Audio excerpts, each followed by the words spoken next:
दोस्तों, ये कहानी है भगवान का वरदान क्यों बना अभिशाप। मोहन स्वभाव का बड़ा भोला था। वह अपने आसपास जब भी गरीबी और लोगों की तकलीफ को देखता तो बहुत दुखी होता। उसने कहानियों में तो सुना था, तपस्या से प्रसन्न होकर ईश्वर वरदान देते हैं। क्यों ना मैं भगवान से कुछ वरदान प्राप्त करूं और दीन दुखियों की सेवा करूं।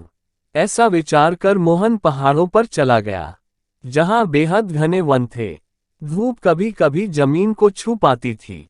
ऐसी स्थिति में वह एक गुफा में बैठ तपस्या में लीन हो गया। तपस्या करते हुए काफी समय व्यतीत हो गया। कठिन तपस्या को देख ईश्वर प्रकट हुए और उससे तपस्या से जागने को कहा। मोहन काफी प्रसन्न था। वह साक्षात अपने ईश्वर का दर्शन कर पा रहा था। यह उसके लिए सौभाग्य की बात है। ईश्वर ने मोहन से कहा, मैं तुम्हारी तपस्या से प्रसन्न हूं।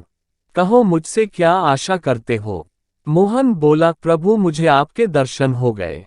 मेरा जीवन धन्य हो गया। अब मुझे किसी और चीज की आशा नहीं है। ईश्वर बोले, फिर भी तुम मुझसे कुछ मांगना चाहते हो तो मांगो, मैं तुम्हें अवश्य वरदान दूंगा। मोहन बोला, प्रभु, मैं अपने आसपास लोगों की तकलीफ देखता हूं तो काफी दुखी होता हूं। कृपया उन्हें दूर करने का कोई उपाय बताए। ईश्वर ने एक पत्ते से भरा हुआ डाली मोहन को दिया और कहा, ये पत्ते सदा हरे भरे रहेंगे और डाली से कभी कम नहीं होंगे। किसी भूखे और कमजोर व्यक्ति को देखो तो ये पत्ता निचोड़कर उसके मुंह में एक बूंद डाल देना। वह बलवान हो जाएगा। उसके दुख तकलीफ तत्काल दूर हो जाएंगी। ऐसा कहते हुए ईश्वर वहां से गायब हो गए। अब मोहन, जो अंततः मनुष्य ठहरा, उसके मन में नए नए विचार उत्पन्न होने लगे। अब मैं गांव जाऊंगा और लोगों को ये सभी आश्चर्यजनक कार्य करके दिखाऊंगा तो मेरा नाम होगा। लोग मुझे गांव का सरपंच बना देंगे। इतना ही नहीं, कुछ जिला का विधायक बना देंगे। ऐसी ऐसी अनेकों कल्पना उसके मन में चलने लगी। जब इस कल्पना से मोह भंग हुआ तो वह सोचे लगा, कहीं मेरी जग हंसाई ना हो। ईश्वर ने जो वरदान दिया उसे एक बार आजमा कर देख तो लूं। अब मोहन ऐसा साधन ढूंढने लगा जिस पर उस पत्ते के करिश्मा को देखा जा सके। जंगल में चलते चलते उससे एक भूखा प्यासा, दुर्बल, जिसकी हड्डियां बाहर दिख रही थी, ऐसा शेर वहां बेहोशी की अवस्था में पड़ा था। मोहन को उस पत्ते के करिश्मा को देखने का अवसर आ गया था। झटपट पत्ते को निचोड़ा और एक बूंद शेर के मुंह में डाल दिया।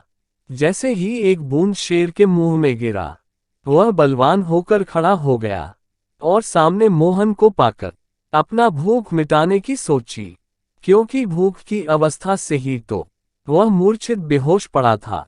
अब कुछ समय में मोहन की जीवन लीला समाप्त हो गई थी।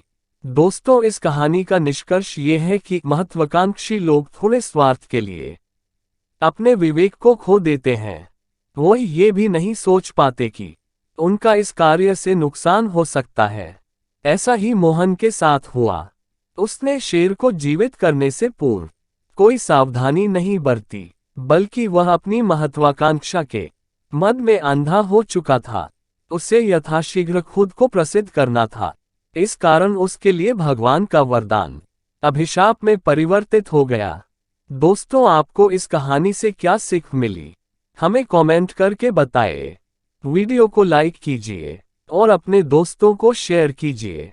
और ऐसी ही कहानियों के लिए हमारे चैनल को सब्सक्राइब कीजिए।